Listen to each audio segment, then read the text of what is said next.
I've been a bad man. I've been a bad man and muted myself. That's entirely my fault. Good morning, everyone. Thank you. Like responsive and everything. This is great. It's a good sign. My name's Ewan. I'm part of the team here at Hope City. As Datsy just mentioned, I'm going to try and fiddle with this stand and move it up a bit. But we're going to do a little bit of interaction to start with and have a poll. So if you can be going to Slido, if you've viewed it before, through the app is good. I'm hoping we're going to get it on the screen. Thank you very much, Ginger. And there'll be a QR code if you want to go there. And I'm going to ask you a question to start with. What have you been looking forward? What are you looking forward to? I don't mind if this is the coming hours. Maybe it's this afternoon. Maybe you've got something exciting going on. The coming days, months, something on your own, something with friends, with family. What are you looking forward to? While you go in and enter some things, let me share with you some things I'm looking forward to. I'm always looking forward to my next running or orienteering events. I've got some orienteering coming up in a couple of weeks, which should be good. I'm looking forward to a gig. I'm going to see the Lumineers in May, a band I like, through in Glasgow. I'm looking forward to my summer holidays. I'm going to France with my family. It will be nice. If they don't spoil it. It'll be great. No, that couldn't possibly happen, could it? Couldn't possibly happen. It'll be a lovely time. Great. So what have we got? What have we got in the word poll? We've got sun. Oh, I like a bit of sun. We're coming into the nicer weather. It's been good this week. We've got youth group tonight. Well done to those people. Brownie points, certainly. 20 days until holidays, but who's counting? School holidays, rest, sun, Easter, see my friend, purposeful activities, wedding in France. Now, that's a Trump one there. Days off work, going to visit Whiskey Fringe, nice. S6 ball, a holiday in 21 sleeps. Baby birds, not working. Brilliant. Lots of things to look forward to. Today, we're going to be looking at a passage from the Bible that tells us about something all of us as Christians have got to look forward to. We'll come back to some of these ideas later, but let me start by doing a bit of scene setting. We've been going through Matthew's eyewitness account of Jesus' life, and we're in the week leading up to his death. Jesus has been looking forward, though, even beyond that. He's been asked a question by his disciples a few verses back that he's answering in today's passage. Don't worry if you haven't been here the last couple of weeks. Today's passage should make sense in and of itself. But if I read that question that they asked, or the couple of verses around it, the start of chapter 24, if anyone's in it already, Jesus left the temple and walked away when his disciples came up to him to call his attention to its buildings. Do you see these things? He asked. Truly I tell you, not one stone here will be left on another. Every one will be thrown down. As Jesus was sitting on the Mount of Olives, the disciples came to him privately. Tell us, they said, when will this happen? And what will be the sign of your coming and of the end of the age? The whole chapter, and even next week, is about answering that question. I think Alex is going to come for us and read, but Alex I haven't seen here. And is Alex doing the reading this morning? I don't know. Well, perhaps someone can double check that while I waffle. Be great if you could follow along. In the church Bibles you'll find under your chair, or your Bible on your phone, whatever you're doing. It's from Matthew chapter 24. It's page 994 in the Bibles, and it's verses 36 to 51. Alex is coming to read for us. I was thinking the other Alex. You see, pick.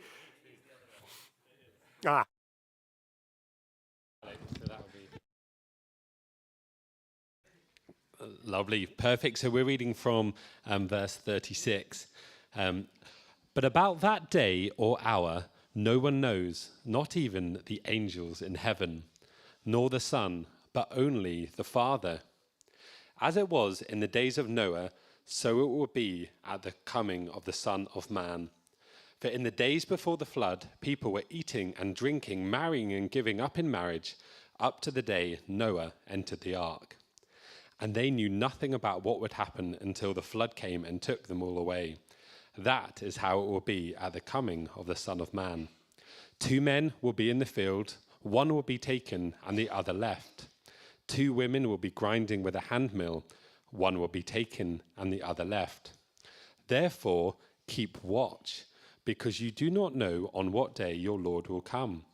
But understand this, if the owner of the house had known at what time of night the thief was coming, he would have kept watch and would not have let his house be broken into. So you also must be ready, because the Son of Man will come at an hour when you do not expect him. Who then is the faithful and wise servant, whom the master has put in charge of the servants in his household to give them their food at the proper time? It will be good for that servant whose master finds him doing so when he returns. Truly, I tell you, he will put him in charge of all his possessions. But suppose that servant is wicked and says to himself, my master is staying away a long time. And he then begins to beat his fellow servants and to eat and drink with drunkards. The master of that servant will come on a day when he does not expect him, and at an hour he is not aware of. He will cut him to pieces and assign him a place with the hypocrites, where there will be weeping and gnashing of teeth. Thank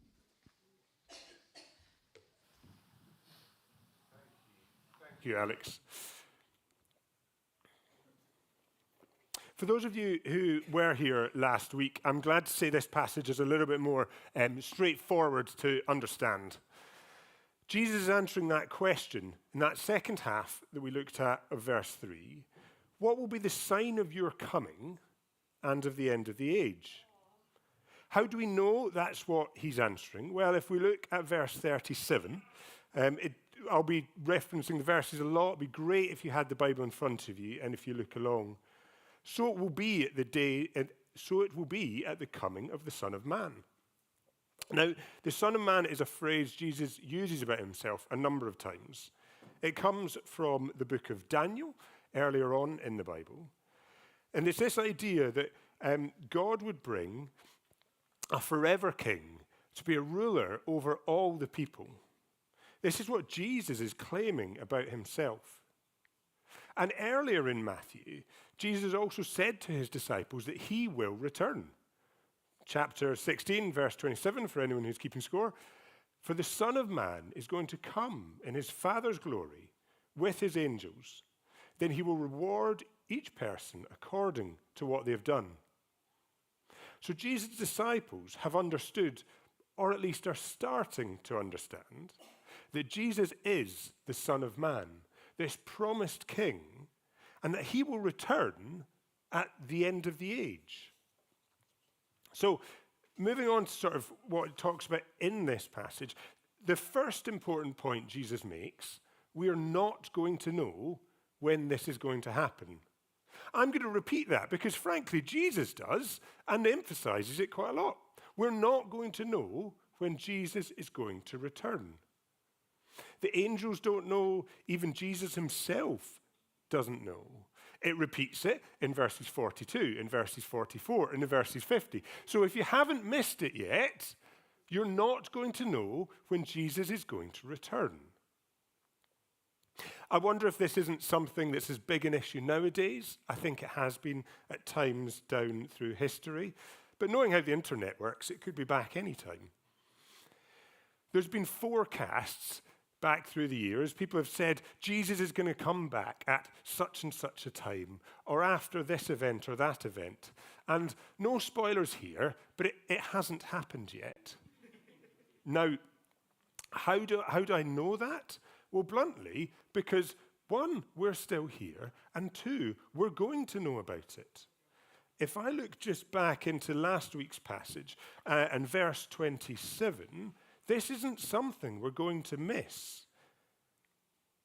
Where's verse 27 gone? For as lightning that comes from the east is visible even in the west, so it will be at the coming of the Son of Man. I don't understand how this is fully going to work, but we are not going to miss it.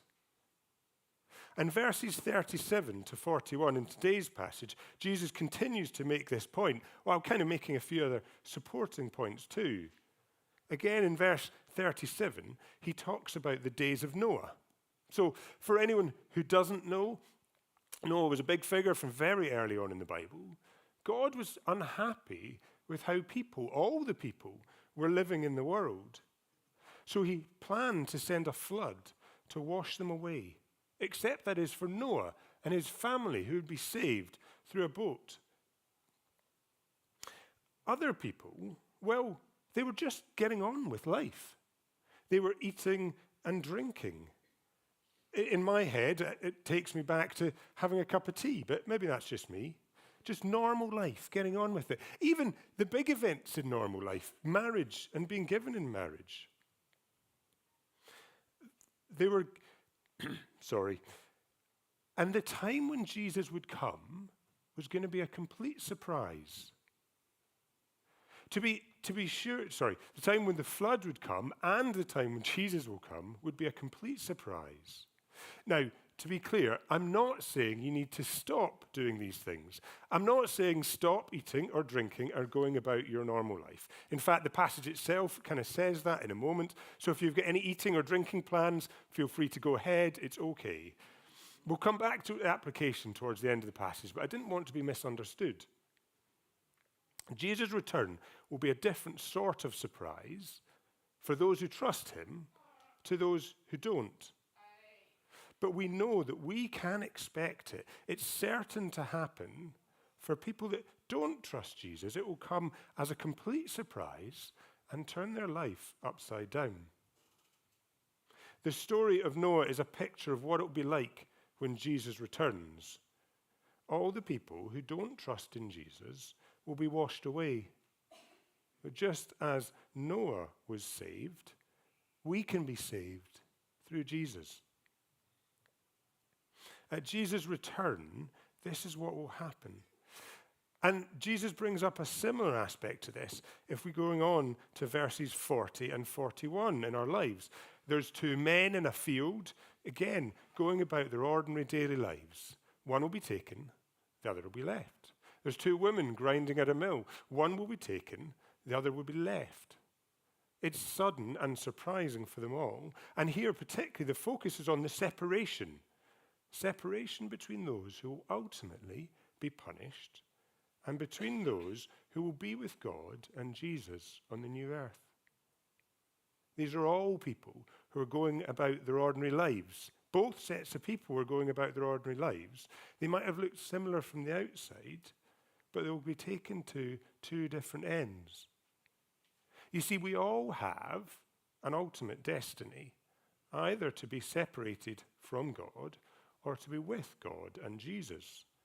I'll come back to this idea later, as indeed Jesus does in his discussion with the disciples. So before we move on, I thought we'd have a brief halftime break, and I'm going to talk to a great philosopher of our age, Dr. Seuss. For those of you who don't know, he's a children's author. If you've read The Cat in the Hat or heard of, or in fact The Grinch, he wrote those books. But in one book, this one, Oh, the Places You'll Go, he wrote about a place that we all come across sometimes called the waiting place. And he wrote this: the waiting place. People are just waiting. Waiting for a train to go, or a bus to come, or a plane to go, or the mail to come, or the rain to go, or the phone to ring, or the snow to snow, or waiting around for a yes or no, or waiting for their hair to grow. Everyone is just waiting. Waiting for the fish to bite, or waiting around to fly, waiting for wind to fly a kite, or waiting around for Friday night, or waiting perhaps for their Uncle Jake, or a pot to boil, or a better break, or for a string of pearls, or a pair of pants, or a wig with curls, or another chance. Everyone is just waiting. And while that's just a bit of fun nonsense, or joy and whimsy, as someone I know likes to say, I think it taps into an idea about life and part of what we all experience. Which of us isn't waiting?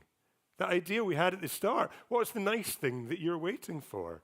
Or you're waiting perhaps for things to just get better, for your better break or another chance. You might be waiting for coffee and biscuits at the end and you wish I'd get on with things. So we'll move on to my second point. There's only two, it's all right. And in the second half of the passage, Jesus answers, or at least starts to answer, one of our favourite questions here at Hope City. So what? It's often a helpful question to ask when we read the Bible. So what does this mean for me? And Jesus uses another short story to start to explain it. Verse 43 and 44. If the house owner had known that the burglar was coming, they'd have been waiting. I'm not sure if you've been burgled. You don't usually get a note in advance. This is not how burglary works. That's the point. You're not going to know when it's going to happen. Did I mention that? Good, I did. You're not going to know, but we need to be ready. And that's Jesus' next point. We need to be ready. And moving on to the final section, we've got a slightly longer story. In this parable, Jesus repeats this point again. You be ready, but fleshes it out with some more details. And this time he's telling us about a scenario with a servant and a couple of possibilities, possible responses. Which is faithful and wise? Well, in verse 45, we see the master's gone away. The servant's been put in charge of the other servants to give them food. How's the servant going to react? If the servant is faithful and wise, then he'll be doing what the master expects when he returns, and it will be good for him. He'll be rewarded. However, that's not the only possibility. If we look at verse 48, suppose that servant is wicked and says to himself, my master's been away a long time. And he begins to treat the other servants badly and focus on enjoying himself. And what will happen in this scenario? Well, that servant is going to be punished. That servant is going to be sent to a place where there will be weeping and gnashing of teeth. This is a phrase Matthew uses several times as a description of hell. Earlier on, we talked about the fact that people are going to be separated into those who are ready for God. It will be good for them. And those who are not will be sent to a place where there is weeping and gnashing of teeth.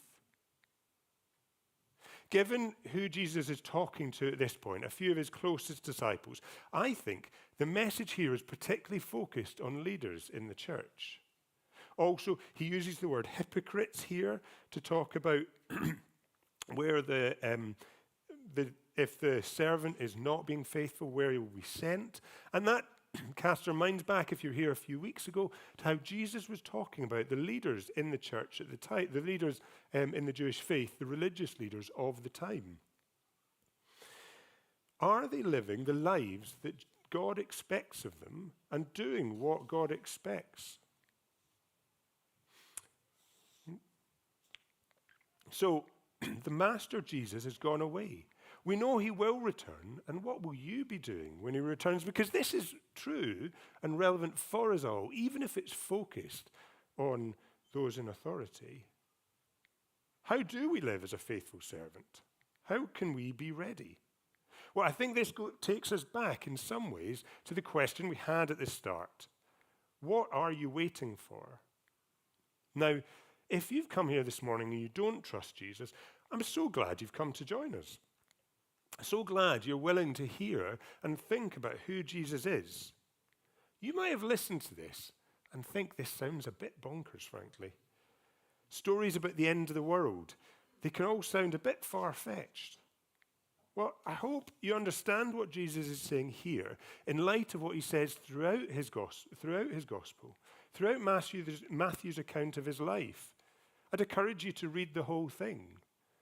But also deep down, I think we all hope for that point in the future when all things will be made good. As Christians, we hope that Jesus' return will bring that day. Can I also gently suggest this passage is a bit of a warning? Jesus tells us that he will return and that people will be separated into those who are ready for him and those who aren't. If you need more time to think about who Jesus is, then take that time, absolutely.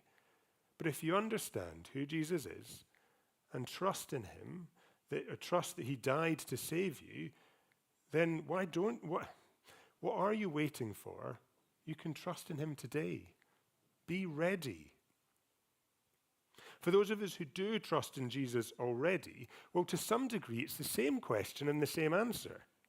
What are you waiting for? We can all be ready for Jesus' return by continuing to trust in him.